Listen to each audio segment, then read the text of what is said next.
Naam, karibu sana mtazamaji wa Budget Communication nchini Tanzania. Kama ilivyoada, leo ni Disemba 9. Disemba 9 kila mwaka Tanzania huwa inaadhimisha uhuru wa taifa lake. Tangu mwaka 1961 Tanzania ilikuwa inapata kujiondoa katika ile mikono ya wakoloni. Lakini kwa sababu kabla ya hapo lilikuwa ni taifa ambalo liko chini ya mkoloni, na mkoloni ambaye alikuwa yuko Tanganyika basi alikuwa ni British, Mwingereza ndiye ambaye alikuwa kikoloni Tanganyika wakati huo. Sasa mwaka 1961 baba wa taifa Mwalimu Julius Kambarage Nyerere akiwa na wanaharakati wenzake wakati huo ambao walifanikisha ukombozi wa taifa la Tanzania, alikuwa anafanya juhudi na anafanikisha kupata uhuru wa Tanganyika. Hapo baadaye ilikuja kuwa Tanzania. Sasa kwa nini ulihitajika uhuru? Sheria zilikuwa ziko nyingi za mkoloni. Wakati ule mkoloni alikuwa na sheria zake ambazo alizitumia kuendesha serikali yake. Mkoloni alitunga sheria ambazo zilifanya uendeshaji wa bunge. Alitunga sheria ambazo zilitumika kama sheria za nchi. Lakini alitunga sheria ambazo zilitumika kuendesha chombo cha mahakama. Lakini zilitungwa pia sheria ndogo ndogo kama vile ambavyo pia zimekuwa zikiendelea kutungwa hata sasa wakati wa Tanzania ambayo tuko nayo. Lakini sheria hizo ziko ambazo nyingine hazikuonekana kuwa zinafaa. Ndizo ambazo zilifanya pengine waasisi wa taifa hili waseme hapana, sasa tunahitaji kujikomboa. Nikupe mfano wa sheria ndogo tu. Kwa mfano, hivi sasa ukipata ajali pengine ukatembelea hospitali, basi utadaiwa ile PF3, ile form ambayo form ya polisi, ile form namba 3 ambayo hiyo basi inakufanya uweze kupata matibabu. Ilikuwa huwezi kupata matibabu bila kuwa na hiyo PF3. Sasa hivi tunapozungumza katika mataifa ya wenzetu ni kwamba lazima utibiwe kwanza. Umepata madhara, unapata shida au unaugua, basi utashughulikiwa kwanza. Alafu kisha baada ya hapo wenzetu sasa wako katika kuokoa uhai kwanza. Alafu kisha baada ya hapo taratibu zingine zitakuwa zinaendelea. Kwa hiyo mfano wa sheria kama hizo zilikuwa ni ngumu kidogo. Unajikuta watu wanapoteza maisha, lakini kwa sababu huna labda PF3 unapata majanga. Sasa huo ni mfano tu mdogo, lakini sababu ambazo zilifanya kupelekea mabadiliko haya zilikuwa ni kubwa zaidi, hasa uhuru wa kujitawala wenyewe, kuwa na uhuru wa maoni, kuendesha serikali zetu wenyewe na vyombo vyetu, kujiamulia mambo yetu wenyewe kama Watanzania. Haya kidogo ilionekana kuwa na mashaka, kwa hiyo ilibidi yashughulikiwe vizuri kabisa, na tukafikia katika hatua ambayo tukapata uhuru wetu mwaka 1961. Sasa tunaangalia leo miaka 64 ya uhuru.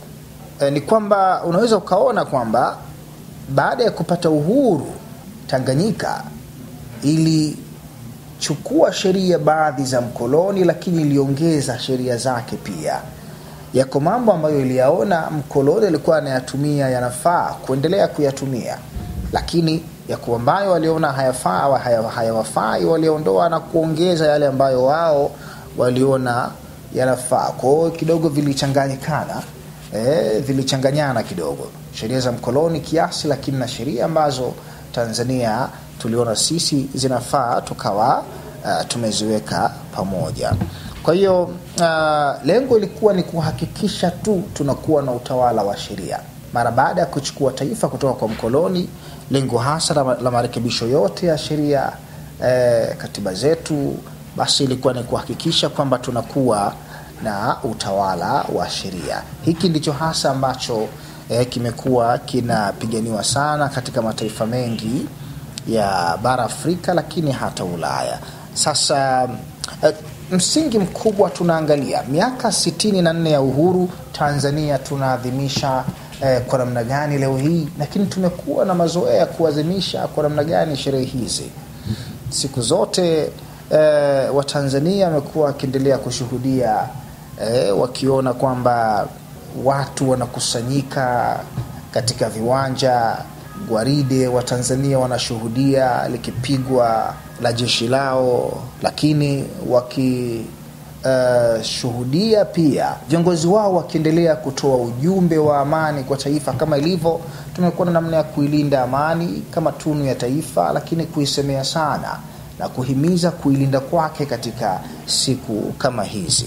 Lakini zaidi tumekuwa tukishuhudia pia viongozi kwa maana ya rais amekuwa akitoa misamaha kwa wafungwa, jambo ambalo hilo hivi sasa pia Rais Samia Suluhu Hassan amelifanya katika kuadhimisha siku hii ya uhuru Disemba 9 mwaka 2025 leo hii. Lakini sasa kumekuwa kuna utofauti kidogo katika sherehe hizi za mwaka huu, na hapa ndipo ambapo sasa ilikuwa ni gumzo kubwa sana. Sasa sherehe hizi zinaadhimishwa katika namna ya tofauti kwa sababu kadhaa. Kwanza, hali halisi ambayo ilipo hivi sasa kule uraiani, ni kueleze tu ya kwamba tumekuwa tukifuatilia wa Tanzania kuona nini kinaendelea huku. Sasa kubwa zaidi unaweza ukaona kile ambacho kinachoshuhudiwa. Askari wa jeshi la polisi wameimarisha doria ya kutosha katika mitaa mbalimbali ya jiji kuu la Tanzania, Dar es Salaam. Ukiangalia basi unakuta mji uko mweupe kabisa tangu asubuhi, hasa katikati ya jiji la Dar es Salaam. Posta wameonyesha wanahabari mji ukiwa uko shwari kabisa, watu wote wametii agizo la serikali wakiwa majumbani kwao. Si doria tu, mtu kutoka sehemu moja kwenda sehemu nyingine, kumekuwa kuna vizuizi vya jeshi la polisi. Imeripoti gazeti la Mwananchi linaonyesha kwamba pengine ukitoka Chanika kuingia mjini huku basi lazima uwe na kitambulisho chako kile cha utaifa ambacho kitakuonesha wewe ni nani na utaulizwa pengine unatoka wapi unakwenda wapi. Vizuizi hivi sasa vimekuwa katika maeneo mengi tu, imekuwa ikielezwa hivyo kabla na hata sasa. Wakati huu unapotoka na sehemu nyingine ya Dar es Salaam, basi unaulizwa utambulisho wako, wala basi na uelezo na kwenda kufanya nini. Hiki ni kile ambacho kinashuhudiwa katika Disemba 9 katika mwaka huu 2025. Lakini imeshuhudiwa pia kauli za viongozi. Anaonekana mkuu wa mkoa wa Mwanza akieleza kwamba hali kwake kule ni shwari kabisa, kwa sababu ya maneno ya hapa na pale ambayo amekuwa akiibuka kuonesha kwamba sasa pengine Mwanza kumeanza kuchangamka kidogo, lakini mkuu wa mkoa anatoka anasema mambo yako shwari. Hii pia imekuwa ikionekana pia kwa viongozi baadhi. Njombe pia inaonekana viongozi wanazungumza kueleza jinsi mambo yalivyo shwari. Lakini katika mkoa kama wa Njombe pia wameshuhudiwa askari wa jeshi la polisi wakiwa katika maeneo kadhaa. Kwa mfano, wamekuwa katika eneo la magereza ya Njombe. Watu wamekuwa wakipita pale, wamekuta askari wameweka doria, lakini wameonekana pia na gari yao wakipita taratibu kabisa katika mitaa kadha wa kadha ya mji wa Njombe. Lakini kwingineko pia wanasiasa mitandaoni baadhi ambao tumekuwa tukishuhudia wakitoa taarifa zao kupitia mitandao yao ya kijamii wameendelea kutweeti, kuweka message zao kule. Kwa mfano Njombe tumekuwa na mwanasiasa wa Chama cha Demokrasia na Maendeleo Chadema, huyu ni mjumbe wa kamati kuu ya chama, Rose Mayemba. Ni mtu ambaye amekuwa akiendelea pia kuweka jumbe zake na yeye katika mitandao yake ya kijamii. Kwa hiyo watu namna hiyo pia wamekuwa na message zao nyingi huko mitandaoni, lakini pia wananchi wa kawaida pia au Gen Z wenyewe wamekuwa na message zao. Hiki ni kile ambacho kimeendelea kushuhudiwa katika siku kama ya leo. Sasa kule mtaani ukitembelea, maduka yamefungwa katika baadhi ya maeneo. Dar es Salaam kule unaambiwa huko Tabata watu wako ndani, lakini ukitoka nje basi unakuta maduka yamefungwa, watu wametulia katika makazi yao. Ziko baa 2-3 chache tu ambazo zimefunguliwa na shughuli zikiendelea, lakini kwa mkoa kama Njombe pia manake shughuli zimekuwa zikiendelea katika baadhi ya sehemu. Maduka baadhi ya watu wamefungua, lakini wengine hawakuwa na haja ya kufungua, wameendelea kutii agizo lile la serikali. Sasa hali inaendelea kushuhudiwa kuona itakuwa namna gani, lakini jeshi la polisi limeendelea kutoa taarifa zake na likaeleza kwamba hali imeendelea kuwa shwari kabisa katika maeneo kadhaa, katika maeneo yote ya Tanzania. Kwa kama nilivyosema, itaendelea kuimarisha ulinzi na itatumia namna nguvu zote kuhakikisha kwamba nchi inalindwa na kuwa iko salama. Inaonekana hali iko shwari kabisa. Sasa watu wakiendelea tu kusubiri kuona itakuwa kuna namna gani, kwa sababu maandamano haya kama vile ambavyo ilielezwa na Simba Chawene yametia wasiwasi kidogo, na wanaodai wameandaa haya maandamano wanayataja kwamba huenda yatakuwa ni makubwa zaidi tofauti na yale yaliyopita. Hii ilipa wasiwasi pia serikali, ndio maana Simba Chawene akasema hapana, haya kidogo yana wasiwasi.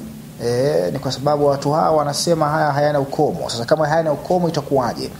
Kitendawili ni kwamba sasa tusubiri tuone. Je, Disemba 9 hiyo inapita ikiwa katika namna shwari kabisa, bado hakujaripotiwa zile vurugu kubwa kama ambavyo zilipata kuelezwa pale awali. Kinachosubiriwa ni kuona hali hii itatangamaa au maandamano hayo, kwa sababu ni ya muendelezo, yataendelea kuwa hivyo katika hali ya wasiwasi mpaka lini? Sasa hiki ndicho ambacho Watanzania sasa wanasubiri kuendelea kukiona, kushuhudia, kuona hali hii ya ulinzi itaendelea kuimarika siku zote, ama ni leo tu mwisho, ama kuna muda gani ambao jeshi la polisi limejipatia. Sasa tutaendelea kuangalia tu. Sasa nikueleze tu ya kwamba hii yote ni kwa nini inatokea. Tujikumbushe tu ya kwamba rais ameunda tume ya kuchunguza vurugu ambazo zilitokea, ni kwa nini zilitokea. Lakini mpaka tunafikia hapa kuadhimisha Disemba 9 katika hali hii ambayo inawashangaza wengi nchini Tanzania. Madai makuu ambayo yamekuwa yakielezwa, chama kikuu cha upinzani nchini Tanzania wao wamekuwa wakidai katiba mpya, ambako huku tunatoka katika mkoloni ambako tunaona kwamba alikuwa na sheria zake ambazo zilikataliwa, lakini mambo baadhi yalichukuliwa yakachanganywa, tukaona katiba ya sasa ambayo wako watu wanasema pengine ni nzuri tu wala haina shida, ila watendaji ndio wenye changamoto. Lakini wako wanakuambia kwamba hapana, hii inastahili kufanyiwa marekebisho. Ndio sababu chama kikuu cha upinzani nchini Tanzania Chadema walikuja na no reform no election, wakidai mabadiliko ya katiba. Lakini Tume Huru ya Taifa ya Uchaguzi, hiki ni kitu ambacho chama cha ACT Wazalendo imekuwa kikipigania sana. Imekuwa ikiona ni kitu ambacho bado ni kama kiko na changamoto sana nchini Tanzania. Tume Huru ya Taifa ya Uchaguzi, hiki kimekuwa ni kilio cha wanasiasa hao, wakiwakilisha wananchi wengine wengi ambao wanaona bado nchini Tanzania tume ni kama vile ina mashaka katika utendaji kazi wake. Lakini chama tawala kimekuwa kikipongeza tume hiyo na kusema ya kwamba kimefanya kazi yake nzuri sana katika chaguzi zake, na hata chaguzi hizi ambazo mgombea wa chama tawala ameshinda kwa zaidi ya 96%. Sasa tume huru ni madai makubwa, lakini katiba mpya, vijana wa Gen Z, kizazi hiki cha sasa, wao changamoto yao kubwa, baadhi yao wanaeleza changamoto za ajira na masuala mengine kadha wa kadha, ambapo serikali pia sasa imeendelea kujinasibu vya kutosha kuona kwamba itaweza kufanikisha uzuri kabisa kukabiliana changamoto ya ajira kwa vijana wa Kitanzania na masuala mengine kadha wa kadha yaliyomo mule ndani yake. Lakini yote haya serikali ya chama tawala imeahidi kushughulikia swala la katiba. Sasa ni lini? Hilo ni swala lao.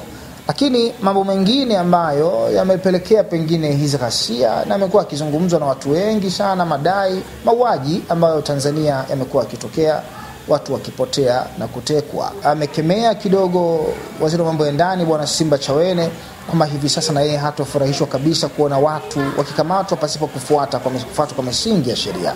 Haya yamekuwa yakichagiza chuki, ghadhabu miongoni mwa watu. Yamekuwa yakidaiwa madai haya walau basi kuwe na ule umoja wa Tanzania, kama tulivyo kuwa siku zote watu ambao tunaelewana, tunazungumza pamoja, tunasikilizana kwa msingi wa udugu, utu, umoja, mshikamano. Basi watu wakae pamoja kuona changamoto hizi kama zipo basi zifanywe kazi. Hali ilivyo sasa itaendelea kwa hivi, ni kitendawili ambacho kinasubiriwa kuendelea kuteguliwa.